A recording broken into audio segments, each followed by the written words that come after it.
Hallelujah. Odofo onyankopon onyokese. Onyame nhyira no ntra wahyiemu. Onyame entutu anamo emma. Adashi ederade asesa de de ache ye. Ne mabro hunu no atoyen so. Nti se yetinko mu ana ya adom. Enye ye modimbo ana ye papa ye bi e ya adom. Odomfo ye da wase bebre. So ama ye hu kese ye. Ye bompa ye wasam ye kwatia ye ntimi nye hwe. Enu nti boa ye na wasam enye ye han. Na ye ntimi enhwe han ne so mfentu ya na ma oni ankotobo ni biara mu. Ye mpa eboni. Ye hyewo ni onyamu Yesu Kristo dim. Amen, amen and amen. Odofo me ma wakwa babiom e de ba wote ase senjumede yi so. Nene ye befa ye kenkan se mafia nwom ohani dunkron.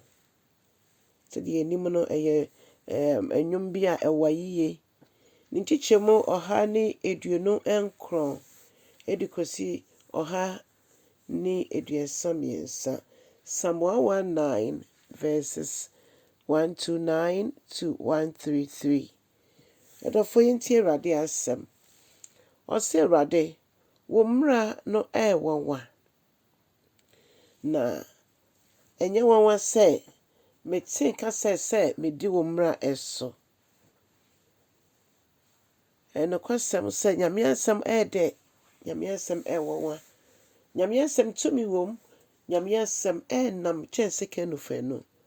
Onyame asem ni ya ho oden, onyame asem eni ya han. Onyame asem te sa ahwehwe, onyame asem yi ya aten. Ema ye hu ye nipa ba ye. Ema se ye kwakwan boni bi so ye san ye chi. Onyame asem ena esiesie ye na ema ye hu se di onyankopon etie. Eni nti se ka ne se na asem wawa eye no kre. Awurade wo nkyerɛkyerɛ ema ye han.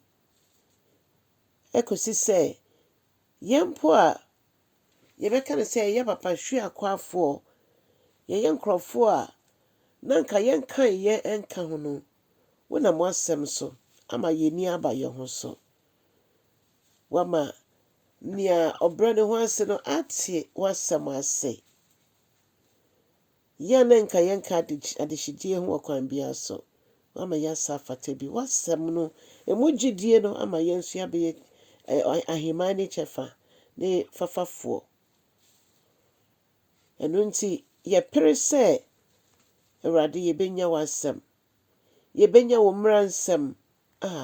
Eno ene be wo wa ye. If you say ye kweti a ye ntimi enye hwe. Ye da wasese de nyina nso wo kire omobro hunu ewo ye nso. De nyinara. Na wodo ye dodo. Wodo ye. Obi biara wafa udin biara no Awurade wodo no. Esanse we sina dwempi se wo na ono obenante. Awurade afi yeso tutu ya na moma ye. Tutu ya na moma ye ma wasem en guide ye wasem enye yesusu dua. Asem no enye yesusu dua.